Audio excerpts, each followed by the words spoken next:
Recording चालू झाली का? आता चालू झाली. येस येस, ठीक आहे.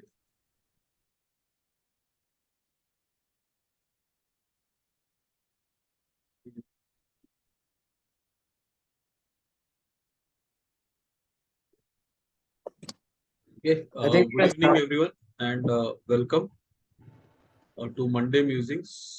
आजचा जो आपला विषय आहे तो understanding your business, understanding your industry आणि इंडस्ट्रीच्या हिशोबाने बिझनेस थोडासा समजून घेण्याचा प्रयत्न आहे. आता विषय काय आहे त्याच्याकडे आपण थोडस नंतर येऊ. ओके, मंडे म्युझिंग्स काय आहे? तर मंडे म्युझिंग्स हा एक प्रयत्न आहे की मंडे म्युझिक हा एक प्रयत्न आहे की जी छोटे मोठे बिझनेसमॅन आहेत ते बऱ्याच वेळेला बिझनेस रिलेटेड गोष्टी करतात, जे ऍक्च्युअली आपण थिअरीमध्ये किंवा पुस्तकं वाचताना ते अनुभवतो. पण त्याची जी ऍक्च्युअल थिअरी किंवा त्याची जी टर्मिनॉलॉजी आहे ती माहिती नसते आणि त्याचा आपल्या बिझनेसवरती होणारा परिणाम त्याचा आपण फारसा विचार करत नाही. आपण नॉर्मली आजचा माझा बिझनेसचा दिवस गेला किंवा पुढच्या आठवड्यात काय करणार आहे तेवढं झालं की आपण त्याच्या पलीकडे विचार करत नाही. तर हे सगळ्या ज्या गोष्टी आहेत, मॅनेजमेंट टर्मिनॉलॉजीज किंवा मॅनेजमेंटचे जे कन्सेप्ट आहेत ते small and medium size enterprises पर्यंत पोहोचावे आणि जे स्वतंत्र व्यावसायिक आहेत त्यांच्यापर्यंत पोहोचावा, म्हणून मंडे म्युझिंग हा एक प्रयत्न आहे. सांगायला आनंद होतोय की आज आपला चौथा सेशन आहे. आपण सुरुवात केली, पहिला सेशन जो आपण घेतलेला तो managing in a new world, परिस्थिती आपल्या आजूबाजूची कशी बदलत चाललेली आहे. नंतर क्वालिटी टू एक्सिलन्स, क्वालिटी आहेच पण क्वालिटीहून एक्सिलन्स का महत्वाचं आहे त्याच्यावर आपण बोललो. मागच्या मंडेला म्हणजे जो गेला सोमवार झाला तेव्हा आपण प्लॅनिंग कसं करायला हवं आणि प्लॅनिंग किती महत्वाचं आहे आणि त्याच्यातले चॅलेंजेस काय काय असतात त्याच्याबद्दल आपण डिस्कशन केलं. आणि आज आपण बोलणार आहोत ते understanding your business and understanding your business किंवा अंडरस्टँडिंग युअर इंडस्ट्री. म्हणजे माझा बिझनेस, माझा व्यवसाय नक्की काय आहे. आता प्रत्येक जण आपण बिझनेस करतो, तो का करतो? तर आपण बिझनेस करतो तो प्रॉफिटेबिलिटीसाठी करतो किंवा रेव्हेन्यू जनरेटसाठी करतो. आणि रेव्हेन्यू जनरेशन किती कोणी काही सांगितलं ना की दुसऱ्यांना मदत करायची, कस्टमर इज किंग किंवा कस्टमरला सर्व्हिस द्यायला आपण बिझनेस करतो, गॅप करायला. At the end of the day कुठलाही बिझनेस जर पैसा जनरेट करत नसेल किंवा रेव्हेन्यू जनरेट करत नसेल तर तो बिझनेस काही कामाचा नाही. So first thing that we need to all understand and acknowledge की बिझनेस करायचा आहे तर रेव्हेन्यू मॅटर्स, आणि रेव्हेन्यू मॅटर त्याच्यापेक्षा प्रॉफिटेबिलिटी, आपली बिझनेसची प्रॉफिटेबिलिटी काय आहे ती खूप मॅटर करते. आणि हे समजून घेण्यासाठी एक टूल आहे, फोर्ट्रस 5 फोर्सेस करून. त्या टूल विषयी मी बोलणार आहे. I try and simplify that tool आणि आपण आपल्या बिझनेसच्या हिशोबाने कसा विचार करू शकतो त्याचा, ते आज आपण जाणून घेणार आहोत. आणि प्रॉफिटेबिलिटी का आणि त्याचा बाकीच्या या 5 गोष्टींमुळे कसा फरक पडतो प्रॉफिटेबिलिटीवरती त्याच्याविषयी बोलणार आहोत आपण. पुढचा बराचसा जो टाइम आहे तो आपला या एका डायग्राम भोवतीच जाणार आहे. सो एक पेन आणि पेन्सिल ठेवा सोबत किंवा पेपर ठेवा सोबत, उपयोगी पडेल. आता पहिली गोष्ट म्हणजे जे काही आहे बिझनेस, आपण जे काही करतो हे जे 5 गोष्टी दिसतात आपल्याला स्क्रीनवरती, ठीक आहे. Threat of new entry, supplier power, buyer power आणि थ्रेड ऑफ सबस्टिट्यूशन. हे नेमकं काय आहे? पहिलं आपण याच्यातले जे 2 गोष्टी आहेत त्या बघू. सप्लायर पॉवर आणि बायर पॉवर. आपले जे सप्लायर असतात ना, आपले जे काही सप्लायर असतात त्यांचा उद्देश काय असतो की कमीत कमी किमतीत, सॉरी, जास्तीत जास्त किमतीत कमीत कमी क्वालिटीचा माल आपल्याला कसा विकता येईल तो विचार करतो. म्हणजे सप्लायर नॉर्मली विचार काय करतो की बाबा माझं 50 रुपयाचं माझं 100 रुपये कसं होईल रेव्हेन्यू, तो विचार करत असतो. आणि ते करत असताना आपल्या स्वतःला त्रास कमी झाला पाहिजे हा विचार तो करतो. सप्लायर जो आहे. त्याच्या उलट बायर जो आहे तो, जो आपल्याकडून आपली सर्व्हिस किंवा प्रोडक्ट घेतो, तो काय विचार करतो की बाबा मला तुझ्याकडून प्रोडक्ट आणि सर्व्हिस हवी आहे. आणि आपण हा बऱ्याच वेळेला अगोदर सुद्धा एकदा दोनदा बोलताना हा मुद्दा डिस्कस केलेला आहे आपण, की मला तुझ्याकडून सर्व्हिस हवी आहे, प्रोडक्ट हवा आहे, पण मला ते कमीत कमी किमतीत पण चांगल्या रेटवरती हवा आहे. I want a good quality, a good performance, but at a low rate. So ते बायर, आता सप्लायर आणि बायर आपल्याला दोन्ही ठिकाणून असं प्रेस करण्याचा प्रयत्न करत आहे. त्याच्यानंतर न्यू एंट्री. न्यू एंट्रीसाठी ना जस्ट व्हाईट बोर्ड आहे का? एक minute. Let me try the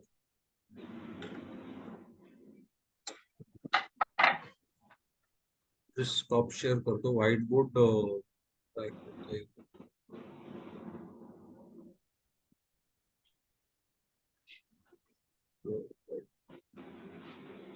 yes.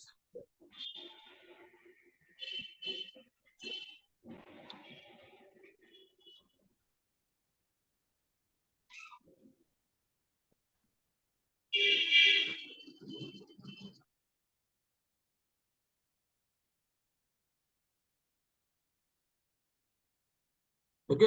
White board दिसतोय ना सर्वांना? ओके.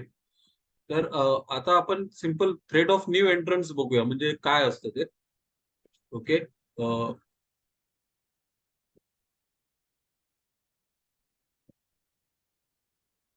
हा समजा आपला बिझनेस आहे. आपण जो काही बिझनेस करतो तो हा बिझनेस आहे. ओके.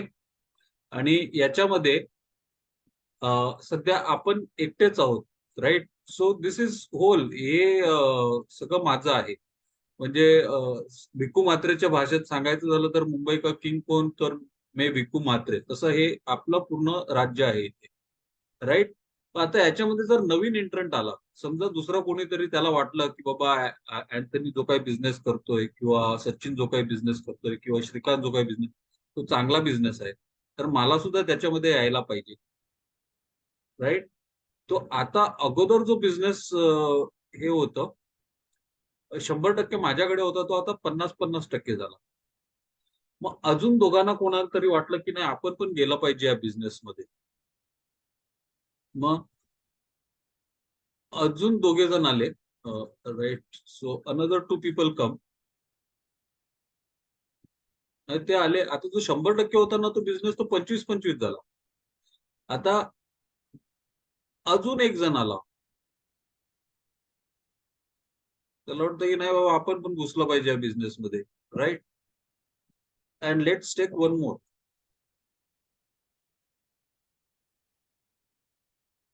आता काय झालं इथे ना, माझा जो मार्केट होता, किंवा मी ज्यांना अगोदर, मी जर 100 लोकांना विकत होतो ना, तर आज मी फक्त 10 लोकांकडे जाऊन बिझनेस विकू शकतो. का? तर बाकीचे 10 लोकांसाठी बाकीची 10 लोक आलेली आहेत, राईट? सो हा एक महत्वाचा मुद्दा आहे. आता मी बिझनेस करत असताना मी एकटाच असेल आणि माझ्या जोडीला अजून जर 10 लोक असतील, तर त्याचा माझ्या बिझनेसवरती होणारा परिणाम पण तसाच आहे, राईट? सो जी न्यू एंट्रन्स बोलतो ना, ती थ्रेट ही आहे. ओके. आता आपण प्रेझेंटेशनकडे परत जाऊया. So right. सो ही थ्रेट आहे माझ्या नवीन कोणी येण्याची. आणि थ्रेट ऑफ सबस्टिट्यूट म्हणजे काय? आता हे थोडेसे जे मुद्दे मी सांगितले, ते आपण थोडंसं डीप मध्ये जाऊन डिस्कस करूच. पण थ्रेट ऑफ सबस्टिट्यूट, आता थ्रेट ऑफ सबस्टिट्यूट म्हणजे काय? तर साध्या सोप्या भाषेत सांगायचं झालं ना, आपण कधी कधी कोल्ड्रिंक प्यायला जातो, कोक किंवा थम्सअप प्यायला जातो, राईट?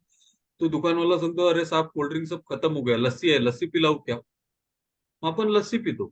आपल्याला ऍक्च्युली प्यायचं कोल्ड ड्रिंक होतं, पण कोल्ड ड्रिंक नव्हतं त्याच्याकडे, तर आपण ती लस्सी प्यायलो. तर लस्सी ही सबस्टिट्यूट आहे. आता हा सबस्टिट्यूट प्रोडक्ट आहे ना, तो माझ्या बिझनेसला सुद्धा इम्पॅक्ट करतो. मी आपला प्लायवूडच्या जागी किंवा लाकडाच्या टेबलच्या ऐवजी मी प्लास्टिकचं टेबल बनवतो किंवा प्लास्टिकची खुर्ची घेतो. ते सबस्टिट्यूट आहेत. आणि सबस्टिट्यूटचं अजून एक सिंपल उदाहरण देतो तुम्हाला. आपला मोबाईल फोन आहे ना, तो सबस्टिट्यूट आहे. अगोदर आपण टीव्हीवरती पिक्चर बघायचो किंवा सीरियल बघायचो. आता आपण मोबाईलवरच बघतो. तो टीव्ही साठी मोबाईल हा सबस्टिट्यूट झालेला आहे. किंवा रेडिओ किंवा कॅलेंडर किंवा टाइम बघण्यासाठी आपण मोबाईल बऱ्यापैकी वापरत असतो, right? So that is a substitute. आणि सगळ्यात महत्वाची गोष्ट जी शेवटी आहे ती म्हणजे कॉम्पिटिटिव्ह रायव्हलरी. आता ऑब्व्हियसली आपण एवढ्या मोठ्या प्रमाणावरती बिझनेस करत नाही, की आपण एकमेकांची स्पर्धा करतोय किंवा एकमेकांच्या बिझनेसमध्ये हे करतोय, तसं आपल्याला जाणवत राहत नाही. पण जेवढे कॉम्पिटिटर्स जास्त, तेवढा आपल्या प्रॉफिटेबिलिटीवरती परिणाम होतो. आणि कुठे ना कुठे कोण ना कोण काही ना काही बिझनेस थोडा बहुत दुसऱ्यांकडून घेत राहणार. ठीक आहे. तर दिस इज जस्ट अन ओव्हरव्ह्यू. आता आपण थ्रेड ऑफ न्यू एंट्रन्स मध्ये जाऊया. तुम्हाला जर काही समजलं नाही किंवा काही प्रश्न विचारावं असं वाटलं तर please feel free to ask. This is a very important and interesting concept that is there. आता थ्रेड ऑफ न्यू एंट्रन्स म्हणजे काय? मी जो काही बिझनेस करतोय, हा प्रश्न आता तुम्ही सगळ्यांनी विचारा स्वतःला, की मी जो काही बिझनेस करतोय त्याच्यामध्ये दुसऱ्या कोणाला एंट्री घ्यायची झाली तर त्याला किती खर्च पडणार? आपण प्रत्येकाला माहित आहे, मी जो बिझनेस करतोय तो जर उभा करायचा झाला तर किती लागणार पैसे? पैसे, वेळ, इन्फ्रास्ट्रक्चर, नेटवर्क, या सगळ्या गोष्टींचा विचार कर, की मी जो काही काम करतोय त्याच्यामध्ये कोणाला यायचं झालं तर त्याला किती वेळ किंवा किती खर्च लागणार? मग सिंपल उदाहरण देतो, डिजिटल मार्केटिंगचं किंवा सोशल मीडिया मार्केटिंगचं. मला जर सोशल मीडिया मार्केटिंग कंपनी चालू करायची असेल, तर मला काय पाहिजे? मला फक्त एक मोबाईल फोन पाहिजे, मला एक इंटरनेट कनेक्शन पाहिजे आणि मला एक लॅपटॉप किंवा डेस्कटॉप पाहिजे. या 3 गोष्टी जर माझ्याकडे असतील, तर माझं चालू झालं आणि मला बिझनेस द्यायला एक क्लायंट पाहिजे जो मिळेल कुठून ना कुठून. या 4 गोष्टी झाल्या, तर मी बिझनेस स्टार्ट झाला माझा. राइट? तोच जर मला रेस्टॉरंटचा बिझनेस करायचा असेल, तर मला रेस्टॉरंटसाठी लागणारं जे काही सामान आहे, म्हणजे रेस्टॉरंटची एक जागा जी लागते, त्याचा किंमत झाली, त्याची रेंटल किंवा मी स्वतःची प्रॉपर्टी घेत असेल तर ते, त्याचा इन्फ्रास्ट्रक्चर, इंटिरियर, डेकोरेशन, नंतर मग 4 लोकं कामाला, नंतर मग जे काही आपले व्हेजिटेबल्स किंवा व्हेज, नॉन-व्हेज आयटम्स आहेत त्यांची सगळी खरेदी, ते बनवायला माणसं, ते सर्व्हिस करायला माणसं, या सगळ्या गोष्टी आणि त्याच्यानंतर लायसन्सेस, या सगळ्या गोष्टींची आपल्याला काय बोलतात ते परमिशन लागते, right? So we take all these things together. म्हणजे रेस्टॉरंट जर कोणाला सेट करायचं झालं तर एक साधारणतः 50 लाखाच्या आसपास पासून आपण पुढे कितीही होऊ शकतो खर्च, डिपेंडिंग किती छोटा-मोठा रेस्टॉरंट आहे त्याच्यावरती. सो हे सगळे खर्च. मग कोणाला माझ्या बिझनेसमध्ये यायचं झालं, तर त्याला किती खर्च लागतो, हा आपण ट्रेड ऑफ न्यू एंट्रीज मध्ये विचार करतो. आणि जेवढी लोक सहजतेने त्या बिझनेसमध्ये येऊ शकतात ना, जेवढी इझिली येऊ शकतात त्या बिझनेसमध्ये, तेवढा आपल्या प्रॉफिटेबिलिटीवरती परिणाम होतो. आता याच्यामध्ये आपण फायदा कसा करू शकतो, तर माझ्याकडे काहीतरी स्पेशल नॉलेज आहे, जे दुसऱ्या कोणाकडे नाही. किंवा मी जे काही लीड जनरेशन करून देतो किंवा इव्हेंट डेकोरेशन करून देतो किंवा केटरिंग ऑर्डर पूर्ण करून देतो किंवा जे फूड प्रोडक्ट्स देतो किंवा कुठली ऑर्डर करून देतो किंवा कुठला प्रोग्राम रन करतो, तसं दुसरं कोण करू नाही शकत. किंवा मी जे काही इन्फॉर्मेशन देतो किंवा डिलिव्हरी देतो, तर ते. So me threat of new entrance जर कमी करायची झाली, तर माझ्याकडे काही स्पेशल नॉलेज आहे का, की जेणेकरून मी माझ्या कस्टमरला अधिक चांगल्या प्रकारे ते सांगू शकतो, राईट? नंतर दुसरी गोष्ट, माझ्याकडे जर जास्त कस्टमर असतील ना, तर मी आरामात खेळू शकतो, राईट? माझ्याकडे 50 कस्टमर आहेत, माझ्याकडे 1000 कस्टमर आहेत आणि माझ्याकडे 50 कस्टमर आहेत. 50 असतील तर नवीन एंट्रंट आला त्या बिझनेसमध्ये तर मला थोडीशी टेन्शन राहणार, की अरे बाबा माझ्याकडे 50 आहेत, त्याच्यातले यांनी जर घेतले तर काय होणार? 1000 असेल तर तेवढी भीती वाटत नाही. उलट ते 1000 कस्टमर घेऊन मी तो जे नवीन कस्टमर घेतोय ते सुद्धा मी त्याच्याकडून कुठून आणू शकतो. तर ते महत्वाचं आहे. आणि दुसरी गोष्ट झाली, की माझ्या बिझनेसमध्ये दुसऱ्या कोणाला जी टेक्नॉलॉजी आहे, माझ्याकडे जी टेक्नॉलॉजी आहे किंवा जे नॉलेज आहे, ते प्रोप्रायटरी आहे का? म्हणजे फक्त मीच वापरू शकतो. म्हणजे पेटंट, कॉपीराइट किंवा एखादी मी तयार केलेली पद्धती, जेणेकरून मी चांगल्या प्रकारे लीड जनरेट करू शकतो किंवा दुसऱ्यांना नॉलेज किंवा सर्व्हिस देऊ शकतो. ह्या जर गोष्टी माझ्याकडे असतील, तर नवीन माझ्या बिझनेसमध्ये दुसरं कोणी किती काहीही केलं, तरी माझा जो बिझनेस आहे, तुम्ही चांगल्या प्रकारे करू शकतो. आणि एक सगळ्यात महत्वाची गोष्ट, एस्पेशली जे मॅन्युफॅक्चरर्स आहेत किंवा प्रोडक्ट्स मध्ये आहेत, त्यांच्यासाठी ना तुमचं डिस्ट्रीब्युशन नेटवर्क किती चांगलं आहे तुमचं. कारण डिस्ट्रीब्युशन नेटवर्क ना प्रोडक्ट पोहोचवण्यासाठी मदत करतो खूप. तर तो किती चांगला आहे. कारण डिस्ट्रीब्युशन नेटवर्क उभं करायला जाम मेहनत लागते. राईट. तुमच्याकडे जो डिस्ट्रीब्युशन नेटवर्क जर चांगला असेल, तर तुम्हाला जी एंट्री करणारा कॉम्पिटिशन आहे त्याच्याकडून जास्त भीती नाही निर्माण होतो. एक सिंपल उदाहरण देतो. मारुतीचं इन्फ्रास्ट्रक्चर नेटवर्क जो आहे, स्पेअर पार्ट्स आणि डीलर नेटवर्क, तो इंडियामध्ये दुसऱ्या कुठल्याच ऑटोमोबाईल कंपनीकडे अजून तरी नाहीये. त्याच्या आसपास जाणारे आहेत, पण मारुतीला बीट करू शकेल असं नेटवर्क कोणाकडेच नाही. डिस्ट्रीब्युशन चॅनल सपोर्ट नेटवर्क त्याच्या जोरावर उभी आहे. युनिलिव्हर किंवा आयटीसी सुद्धा आज त्याच जोरावरती उभे आहे, डिस्ट्रीब्युशन नेटवर्क. तर हे झालं थ्रेट ऑफ न्यू एंट्रीच्या विषयी. आणि तुमच्या बिझनेसला किती धोका पोहोचतो, जर नवीन कुठला माणूस त्या बिझनेसमध्ये येत असेल, तर तुमच्या बिझनेसला किती धोका आहे. That is what the threat of new entry is all about. Okay. So आपण पहिला मुद्दा कव्हर केलेला आहे, याचा आहे. आता दुसरा जो आहे, सप्लायर पॉवर, तो महत्वाचा आहे. आता सप्लायर पॉवर म्हणजे काय. आता आपण सगळेच जण कदाचित सप्लायर कडून काही घेत नसू, पण सप्लायर मध्ये महत्वाचं आहे की जसं सीए आहेत ना, एक सिंपल सांगतो, सीए जे आहेत, सीएचा जो बोर्ड आहे ना, तो सीएचा बोर्ड सीए चे नंबर जे आहेत ना ते कंट्रोल करतो. सीएचा रिझल्ट जर आपल्याला माहिती असेल, तर जास्तीत जास्त 3 ते 4% आसपास लागतो. कधी कधी 2.5% रिझल्ट लागतो. म्हणजे 100 लोक बसतात, त्याच्यातले 3% लोक सीए बनतात, बाकीचे नाही बनत. ते कंट्रोल करून म्हणजे त्याच्याकरता सीए कडे आपण जाताना ना, सीए ची किंमत आणि व्हॅल्यू वाढलेली आहे. राईट. तो त्यांचा सप्लायर पॉवर आहे, कारण ते खूप कमी आहेत लोक. हर प्रत्येक जण नाही करू शकत. पण हाच जर आकडा त्यांनी जर 50% केला किंवा 60% केला, तर कदाचित सीए ची व्हॅल्यू कमी होईल. सीएन कडे जाणारी लोक तेवढे त्यांना हे मिळतील. तर CA is a control, right. तो त्यांचा सप्लायर पॉवर आहे, ते कंट्रोल करतात आणि रेग्युलेट करतात तो. ओके.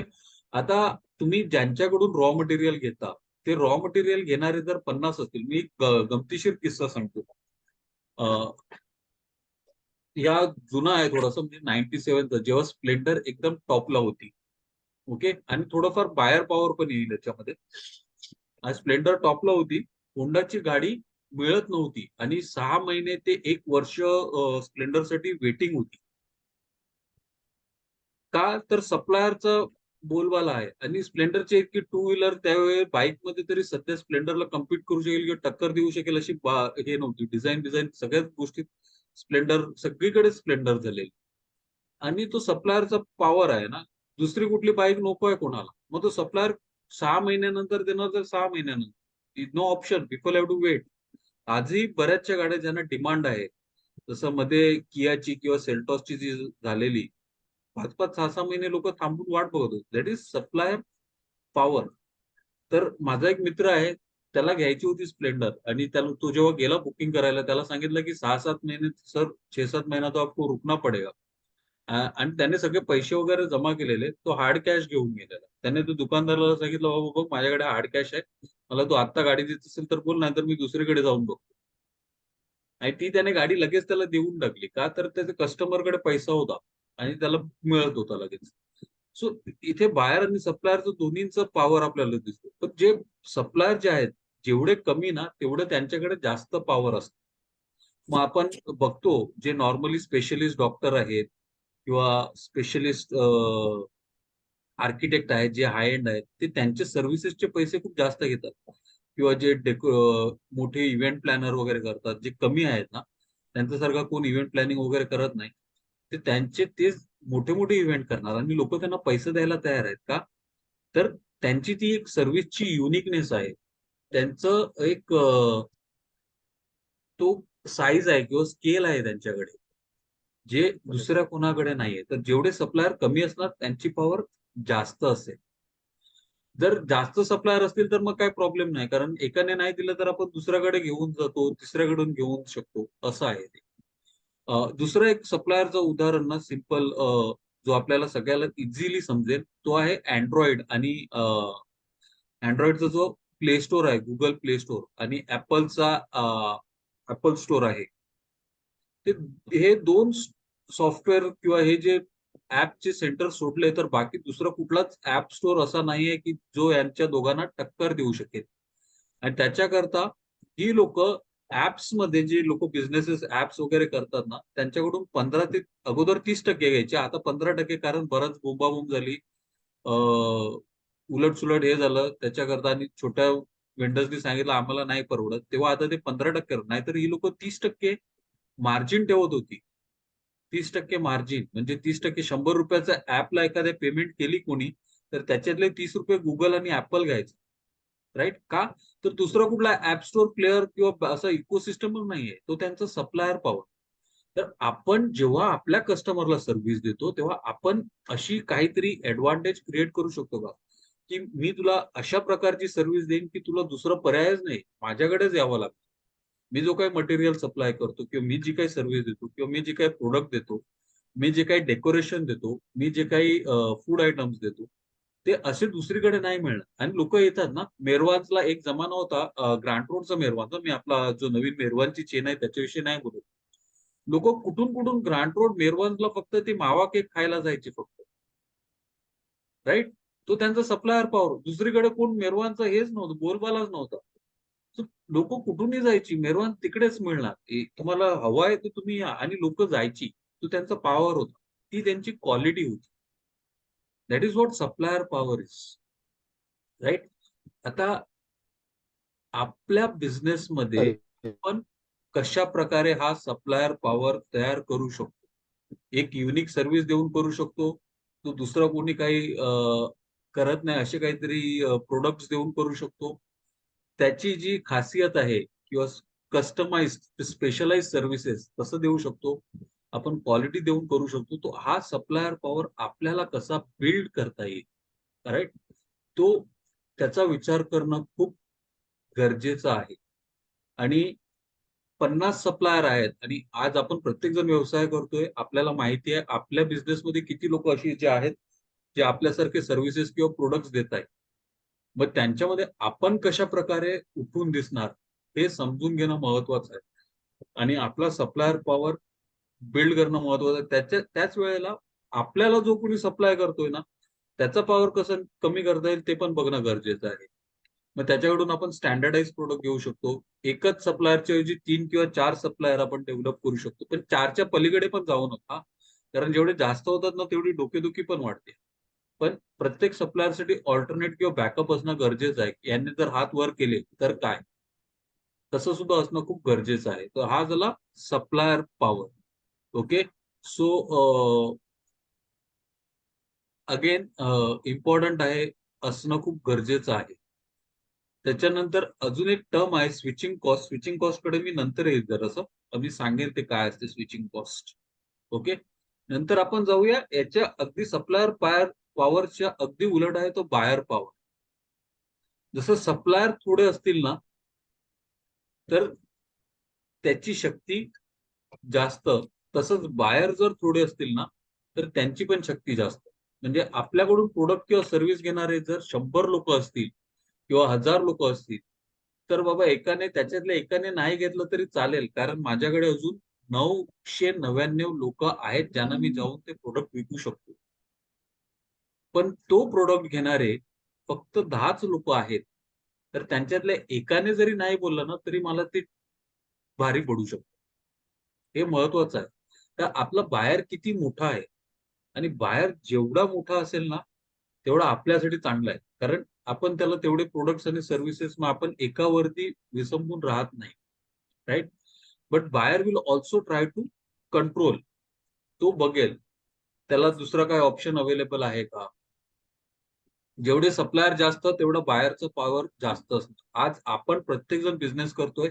आपल्याला माहिती आहे जर आपण स्वतःकडे सप्लायर म्हणून बघितलं, तर आपला जो ज्याला कोणी आपण सेवा देतोय त्याच्याकडे 50 ऑप्शन किंवा 100 ऑप्शन इझिली अवेलेबल आहे. राइट? मग तसं जर असेल तर तो आपल्याकडे का येणार? हा महत्वाचा प्रश्न.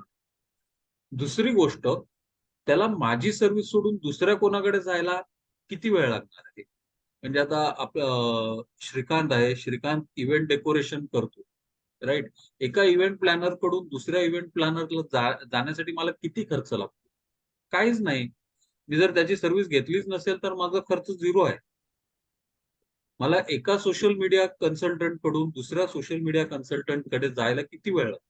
किंवा मला एका रेस्टॉरंट मधून उतरून दुसऱ्या रेस्टॉरंट मध्ये जायला किती वेळ लागतो? किंवा आपल्या आजकाल आपण बघतो बरेचसे ट्रेनिंग सेंटर आहेत ना, MHCET असे कुठे कुठे गल्लोगल्लीत असतात.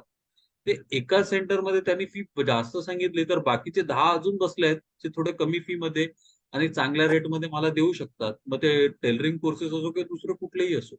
राइट? मला ऑप्शन्स जेवढे जास्त ऑप्शन्स बायरकडे आहेत ना, तेवढा त्याचा बार्गेनिंग पॉवर जास्त. मग तो आपल्याला चेपणार.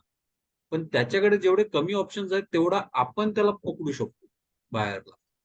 मग ते कसं क्रिएट करता येईल? आता आपण एवढ्या मोठं नाही, आपण Google नाही, Amazon नाही किंवा Flipkart वगैरे किंवा मुकेश अंबानी नाही. मग आपण काय करू शकतो? तर आपली सर्व्हिस, आपली क्वालिटी, त्याच्यासाठी जे स्पेशल आयटम्स आहेत किंवा त्याला सहसा दुसरीकडे कुठे मिळणार नाही किंवा त्याला सापडणार नाही. तशा प्रकारच्या आयटम्स वरती फोकस करून आणि चांगले क्वालिटी किंवा दर्जेदार आयटम देऊन आपण बायरला आपल्याकडे वळवू शकतो आणि त्याची जी पॉवर आहे ती कमी करू शकतो आणि बांधला जातो बाहेर. एकदा त्याला भरोसा पटला ना, की बाबा हा माणूस परफेक्टली काम करून देतोय माझा, तर मग तो आपल्याकडेच येणार. आज बायरकडे भरपूर ऑप्शन्स आहेत आणि तो कुठून घेऊ जातो किंवा आज तो येताना आपल्याकडे 10 ठिकाणी चौकशी करून आलेला असतो. राइट? मग ते जर असेल, तर आपण त्याला कसं डील केलं पाहिजे, कसं हँडल केलं पाहिजे, that is where we need to understand the buyer. त्याची ऑर्डर किती मोठी आहे? त्याची ऑर्डर किती छोटी आहे? आणि छोटी ऑर्डरमध्ये जास्त पैसे देतोय, की मोठ्या ऑर्डरमध्ये कमी पैसे देतोय? हे पण समजणं गरजेचं आहे बाहेर. राइट? कधी-कधी तो एकच ऑर्डर देणार, पण ती एक ऑर्डर असेल, ती कदाचित पुढच्या 5 महिन्याचा आपला बिझनेसचा खर्च काढून टाकते. आणि कधी-कधी तो 50 ऑर्डर देणार, त्याच्यातनं आपला एका महिन्याचा सुद्धा खर्च नाही निघत. तर ते सुद्धा समजून घेणं खूप गरजेचं आहे. सगळ्यात महत्त्वाची गोष्ट जी आपण अगोदरच्या सेशन्समध्ये पण 1-2 वेळा डिस्कस केलेली. बायर हा प्राइस सेन्सिटिव्ह असतो. आज तो प्राइस सेन्सिटिव्ह कधी असणार? जेव्हा एकतर जी गोष्ट आहे ना, आपण जे काही विकतोय त्याला, ती त्याच्यासाठी खूप इम्पोर्टंट आहे. त्यावेळेला तो प्राइस सेन्सिटिव्ह आणि त्याच्या बजेटमध्ये नाही बसत, तर तो प्राइस सेन्सिटिव्ह होणार. तर मला सोशल मीडिया मार्केटिंग करायची आहे, पण माझ्याकडे तितकासा पैसा नाही किंवा मला अ, एक कोर्स करायचा आहे किंवा मला हे असं इंटिरियर बनवून हवंय किंवा मला अशी प्रकारची स्पेशलाइज्ड सर्व्हिस हवी आहे. पण मला बजेटमध्ये बसत नाही. पण माझ्या बिझनेससाठी ते महत्वाचं आहे. मग तो निगोशिएट करायचा प्रयत्न कर. तर ते समजून घ्या, त्याची गरज काय आहे? तो असं निगोशिएट करायला काय आहे? तो प्राइस सेन्सिटिव्ह आहे की नाही? आणि तो छोट्या-छोट्या गोष्टींचा विचार करतोय. जर त्याला त्या गोष्टीची एवढी किंमत नसेल किंवा त्याच्यासाठी ती मेन नसेल, तर मग तो तेवढा काही विचार नाही करत. राइट? जसं आता एक सिंपल गोष्ट सांगतो. लग्न समारंभ जर आपण घेतलं ना, तर लग्न समारंभाला हॉल किंवा जागा म्हणजे जो ग्राउंड बुक करतो किंवा हॉल बुक करतो त्याचा खर्च बऱ्यापैकी असतो. म्हणजे बेसिक मेजर खर्च तो हॉलच खाऊन टाकतो. मग लोकं काय करतात, त्या हॉलच्या ह्याच्यामध्ये थोडंफार कमी जास्त करता येईल का? किंवा हॉल महत्वाचा आहे ना, तर मग ते पर प्लेटच्या रेटमध्ये निगोशिएट करायचं किंवा खुर्च्यांच्या रेटमध्ये तिकडे कुठेतरी ते निगोशिएट करायला बघतात. कारण त्यांना तो खर्च काढायचा असतो. आपल्या कस्टमरला आपण असं समजून घेऊ शकतो का, की त्याला कुठे तो प्राइस सेन्सिटिव्ह आहे. ते जर आपण समजू शकलो ना, तर त्याची जी बायिंग पॉवर आहे किंवा तो आपल्याला जो नाचवतो किंवा आपल्या प्रॉफिटेबिलिटीवर इम्पॅक्ट करतो ना, तो आपण रिव्हर्स करू शकतो इम्पॅक्ट. तर ते महत्वाचं आहे. आणि दुसरा कोण त्याला आणि तो प्ले करतो ना, की "अरे वो तो मेरे को ₹10 में दे रहा है, आप ₹50 बोल रहे हैं." मग ते पण आपण त्याला क्लिअर करू शकतो. ₹10 में दे रहा है, 50 में क्यों दे रहा है? कारण त्याची गरज आणि आपलं जे प्रॉडक्ट आहे किंवा सर्व्हिस आहे, ती त्याच्यासाठी जर इम्पोर्टंट असेल ना, तो 50 काय, ते ₹100 पण देईल. कारण त्याला माहिती आहे, त्याची क्वालिटी सफर करणार आणि हां, ते महत्वाचं आहे. आपला प्रॉडक्ट किंवा सर्व्हिस आपण जर त्याला दिली नाही, तर त्याच्या क्वालिटीवरती काय फरक पडणार ना, ते समजून घेणं सुद्धा महत्वाचं आहे. ते जर त्याला फरक पडणार असेल ना, तर तो 50 नाही ₹100 सुद्धा मोजेल. Right? So this is about the buyer power. आपला कस्टमर कसा वागतो, कशाप्रकारे डिसिजन घेतो, तो कुठल्या बेसिसवरती ठरवतो, की आपल्याकडून प्रॉडक्ट किंवा सर्व्हिस घ्यायची. हे थोडंसं समजून घेणं खूप गरजेचं आहे. राईट. आता येऊया आपण थ्रेट ऑफ सबस्टिट्यूट कडे. मी सबस्टिट्यूट जसं सांगितलं ना, की मोबाईल फोन हा सबस्टिट्यूट आहे. लस्सी ही कोल्ड्रिंकसाठी सबस्टिट्यूट आहे, चहासाठी सबस्टिट्यूट आहे, राईट. तर आपल्या प्रोडक्टमध्ये, राईट, काय सबस्टिट्यूट आहे? आता आजकाल म्हणजे श्रीकांतचं मी परत एक्झाम्पल घेतो. इव्हेंट प्लॅनिंग करतो तो, डेकोरेशन करतो. आता मी बलून डेकोरेशनच्या ऐवजी मी पेपरचे वॉलपेपरचे डेकोरेशन बनवून घेईन, किंवा मी स्टँडी एक प्लकार्ड किंवा असं काहीतरी थोडेसे थर्मोकॉलचे डेकोरेशन बनवून घेईल, राईट. ते त्याच्यासाठी सबस्टिट्यूट झाले. ओके. बरोबर. सो येस, ते ते होतात. मग आता तो काय करू शकतो? मग मी ते प्रोडक्ट किंवा सर्व्हिसेस देऊ शकतो का? नंतर मग टेबल, आपण जर अस्सल लाकडाचं, सागाचं लाकडाचं टेबल किंवा कबड वगैरे बनवायला गेलो, त्याचा खर्च खूप होतो, राईट. पण त्याच्याऐवजी मी ते प्लास्टिकचं टेबल बनवलं तर माझा खर्च एकदम खूप कमी होतो. म्हणजे तो लाखाचं कबड जो आहे किंवा लाखा 2 लाखाचा आहे, तो मला कदाचित 8-10 हजारात, किंवा आपले जे स्टोरवेलचे लोखंडाचे किंवा स्टीलचे कबड यायचे, राईट, ते लाकडाचे कपाटापेक्षा खूप स्वस्त होते. That is substitute. हे असे प्रोडक्ट जे आहेत ते माझ्या बिझनेसमध्ये कधी कुठे येत आहेत किंवा माझ्या बिझनेसला टक्कर देत आहेत का? मग फूड आयटम्स असतील तर त्याच्याशी पॅरलल दुसरे कुठले फूड आयटम्स आहेत, किंवा दुसरे कुठले स्नॅक्स आहेत, किंवा पॅकेज्ड फूड आहे, किंवा दुसरं काय आहे, तर ते माझ्या बिझनेसला किती टेन्शन देऊ शकतं. आता सबस्टिट्यूटची एक गोष्ट लक्षात ठेवायची, की त्याची क्वालिटी कशी आहे आणि तो किती ठिकाणी किती सहजतेने मिळतो, हे महत्वाच्या गोष्टी आहेत. तर माझं सबस्टिट्यूट, त्याचा परफॉर्मन्स सुपर्ब आहे, त्याची क्वालिटी मजबूत आहे, राईट, किंवा टेस्ट मजबूत आहे, किंवा त्याचं ते दिसणं जे उठावदारपण आहे ते मजबूत आहे, देन त्याची थ्रेट मला जास्त आहे. मग मी असं खर्च करण्यापेक्षा मी ते बघेल. आता मोबाईलवरती मला कधी, कुठे, केव्हाही माझी वेब सिरीज बघता येते. मोबाईलवरती मला माझी कुठे केव्हाही वेब सिरीज बघता येते, किंवा हे बघताय, राईट. मला काही बंधन नाही आहेत, मी कुठेही बघू शकतो. टीव्ही काय असतं, टीव्हीमुळे मी अडकून पडतो, किंवा मोबाईल फोन मध्ये मी कुठे केव्हाही कसंही बोलू शकतो. लँडलाईन मुळे मी अडकून पडतो, राईट. मग तो परफॉर्मन्स बघायला पाहिजे, की कसा आहे. की माझं जर काही रेस्टॉरंट आहे किंवा रिसॉर्ट आहे किंवा हॉटेल आहे, जर तिथे पब्लिक स्टे साठी येत असेल तर मी कदाचित थोडंसं एक स्टार लेवलचा एक्सपिरियन्स एका नॉर्मल रिसॉर्टमध्ये किंवा रेस्टॉरंटमध्ये देऊ शकतो का, right. Then I am preparing myself better. तो परफॉर्मन्स इम्पॉर्टंट आहे. आता येऊया आपण स्विचिंग कॉस्ट कडे. सगळ्यांमध्ये या चारही याच्यामध्ये स्विचिंग कॉस्ट खूप महत्वाचा घटक आहे. स्विचिंग कॉस्ट म्हणजे काय? तुम्हाला तुम्ही एखाद्या स्टोअर मध्ये जाता आणि तिकडे तुम्हाला, तुम्ही नॉर्मली पिताना, कोल्ड्रिंक पिताना you prefer let's say Thums Up. तुम्ही थम्सअप प्रिफर करता आणि तुम्ही एका स्टोअर मध्ये गेलात, त्यांनी सांगितलं साहब थम्सअप तो नहीं है अभी, स्प्राइट है, मिरिंडा है, आप बोलो आपको चाहिए तो. आपण आणि नॉर्मली आपण घेणार, का घेणार? तर थम्सअपच्या बाटलीची पण किंमत मोरॉलेस सेम आहे आणि त्या स्प्राइटची किंवा मिरिंडाच्या बाटलीची पण किंमत सेम आहे. तिथे आपली स्विचिंग कॉस्ट आहे ना, ती 0 आहे,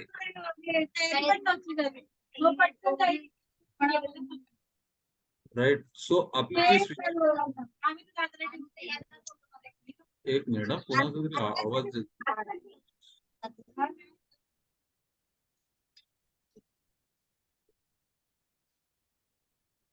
okay, sorry. Sachin, just check कर प्लीज. कुणाचा तरी आवाज येतोय, प्लीज म्यूट युअर सेल्फ.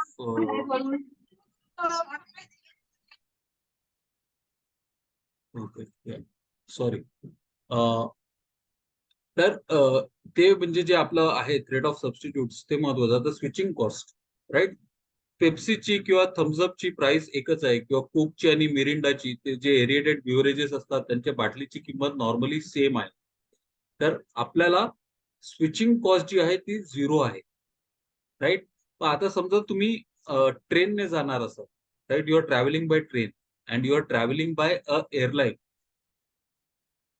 तर आपल्याला मुंबईहून दिल्लीला ट्रेनचं तिकीट साधारणतः एक 3-4 हजाराला पडेल, राईट?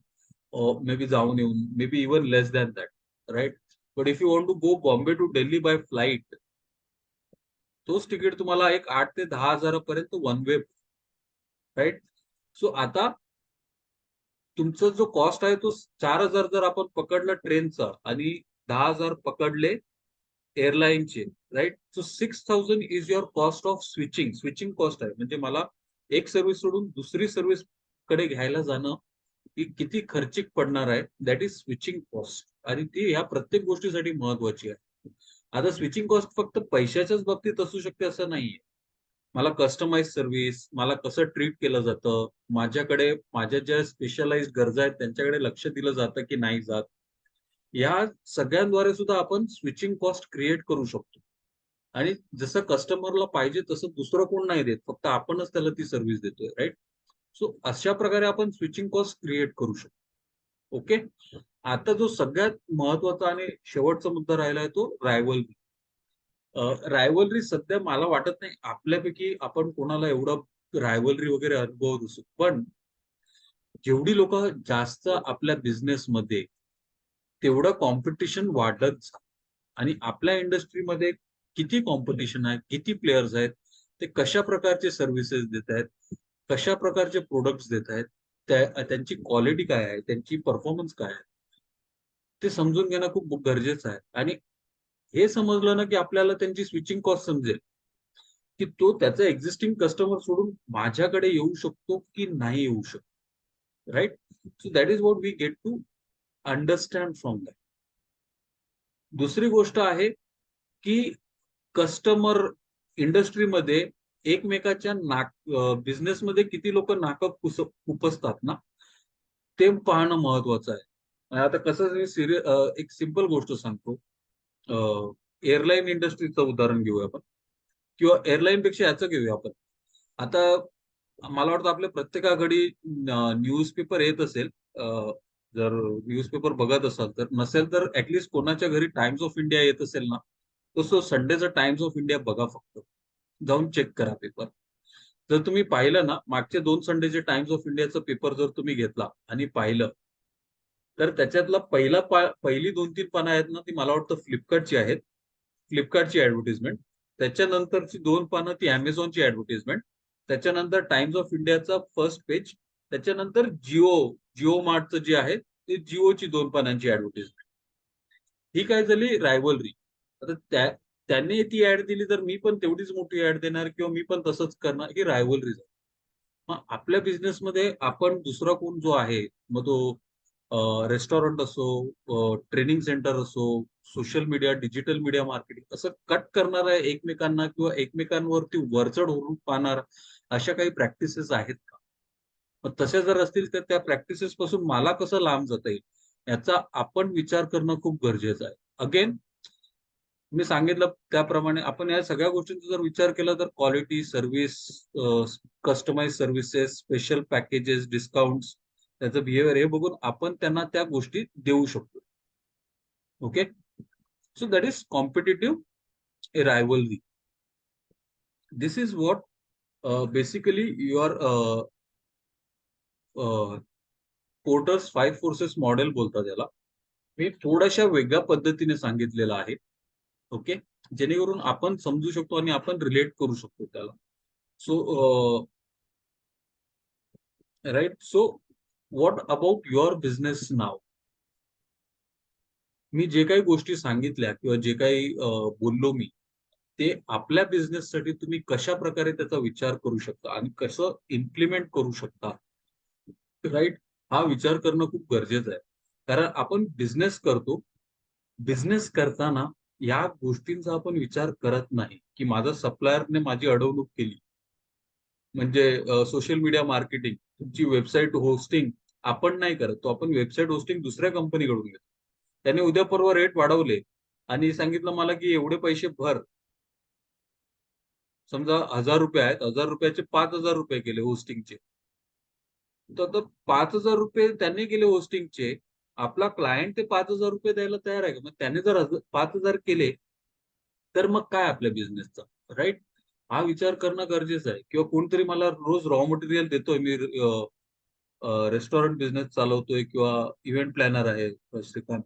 तर श्रीकांतला काही बलून्स किंवा डेकोरेशन आयटम पाहिजेत, त्याच्या किमती वाढल्या तर मग श्रीकांतच्या बिझनेसवरती काय परिणाम होतो? तो सप्लायरचा पॉवर झाला. मग त्याचा बायर तेवढी एक्स्ट्रा किंमत द्यायला तयार आहे. हा महत्वाचा मुद्दा आहे. मग ते जे काही वाढले आहेत प्रोडक्ट्स, त्याच्याऐवजी दुसरं काहीतरी सबस्टिट्यूट करू शकतो का श्रीकांत? की मे बी बलून्स किंवा कॉस्टली डेकोरेशन आयटमच्या बदली थोडे सिम्पल डेकोरेटिव्ह आयटम्स घेऊन त्याच्याने जरा क्रिएटिव्ह डेकोरेशन करू शकतो. That is substitute, right? So ह्या सगळ्या गोष्टी आपल्या बिझनेससाठी कशा प्रकारे आहेत, लागू पडतात, त्याचा तुम्ही प्रत्येकाने विचार करावा. Right? Again as I say, I am always available. तुम्हाला डिस्कस करायचं असेल याच्याबद्दल अजून डेप्थमध्ये किंवा जाणून घ्यायचं असेल तर please feel free to contact. Okay? आणि that is what we had for today. So कोणाला जर काही विचारायचं असेल किंवा प्रश्न असतील तर please feel free to ask or share your thoughts about what we discussed today.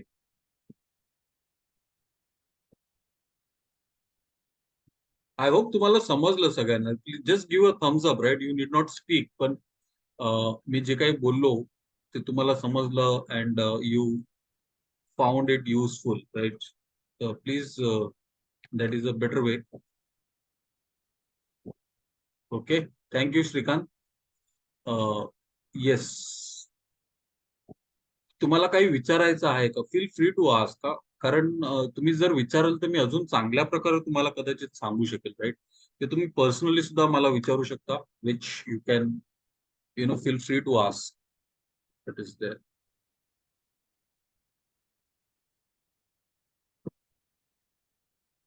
Okay. जर कोणाला काही क्वेश्चन्स वगैरे नसतील तर मला वाटतं आपण लगेच छोटस इंट्रोडक्शन घेऊया सर्वांचं. स्मिता, तुला बोलता येईल का? I don't think so. Shrikant, तुझं लगेच छोटस इंट्रोडक्शन दे. हो सर, बोलतो. नमस्कार, मी श्रीकांत निराळे, मी इव्हेंट प्लॅनर आहे. मी birthday party, baby shower, naming ceremony या इव्हेंटमध्ये काम करतो. आम्ही home decoration, hall decoration, banquet hall, तसेच रिसॉर्ट आणि गार्डन्स ओपन स्पेसमध्ये प्रोव्हाइड करतो. Thank you so much. Thank you, thank you. Kasturi madam,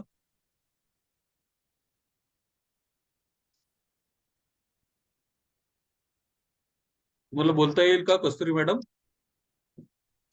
okay. Neelam madam, बोला ना.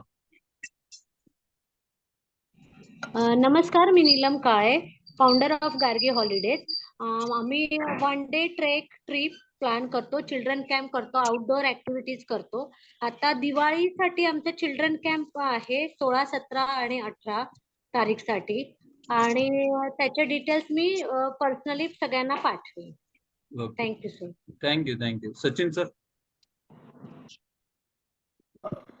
नमस्कार, मी सचिन दामडे. आम्ही ऑक्टस इन्फोटेक या नावाने आम्ही गेल्या 12 वर्षापासून वेबसाईट डिझाईन, डिजिटल मीडिया आणि मोबाईल ऍप्लिकेशन या सर्व्हिसेस देतो. आणि आता सध्या आमची नवरात्रीची वेबसाईटची ऑफर आहे, जी आम्ही स्टॅटिक वेबसाईट फक्त 10,000 तुम्ही जर या नवरात्रीमध्ये बुक केली तर तुम्हाला आम्ही 10,000 तुमची साईट बनवून देऊन तुम्हाला ऑनलाईन प्रेझेन्स तुमचा तितक्या मोठ्या प्रमाणात वाढवून देऊ शकतो. थँक्यू. मी माझ्याबद्दल सांगतो. मी अँथनी कलासो, धी लर्निंग सोल्युशन्स नावाची माझी ट्रेनिंग कन्सल्टन्सी आहे. मी ऑनलाईन, ऑफलाईन आणि आउटबाउंड ट्रेनिंग प्रोग्राम्स करतो. आणि Monday musings is an initiative to reach out to small and medium size enterprises आणि त्यांच्यापर्यंत मॅनेजमेंटचे कन्सेप्ट पोचवायचे, हा एक प्रयत्न आहे. त्याच्या जोडीला मी ट्रेनिंग प्रोग्रामसाठी कन्सल्टिंग करतो. लिडरशिप, कम्युनिकेशन, इंटरपर्सनल स्किल्स या विविध विषयांवरती माझे ट्रेनिंग प्रोग्राम्स होत असतात, बिझनेस मॉडेल, कॅनव्हास वगैरे. So you can reach out to me to know more and understand about them. So thank you everyone for joining today. आपण 4 सेशन कंप्लीट केले. बघता बघता साधारण 4 आठवडे बोलतात तर it's more or less like a month. So thank you all for the support so far, and next जे आपण करणार आहोत, we will go into, I am just giving a brief outline. माझा कस्टमर कोण, आपण एक customer जर्नीवरती जाणार. माझा कस्टमर कोण पासूनचे बाकीच्या ज्या गोष्टी आहेत, त्याच्या अगोदर एक एन्व्हायरमेंट मॅप म्हणजे काय असतं, आज जे केलंय त्याच्यावरच आपण ते पुढे बोलणार आहोत, right. So will go on a customer journey. ज्या एन्व्हायरमेंट मध्ये कस्टमर राहतो ते एन्व्हायरमेंट म्हणजे काय ते समजण्याचा प्रयत्न आपण पुढच्या मंडेला करूया. So thank you for joining and see you next time. Take care. Bye. Good night.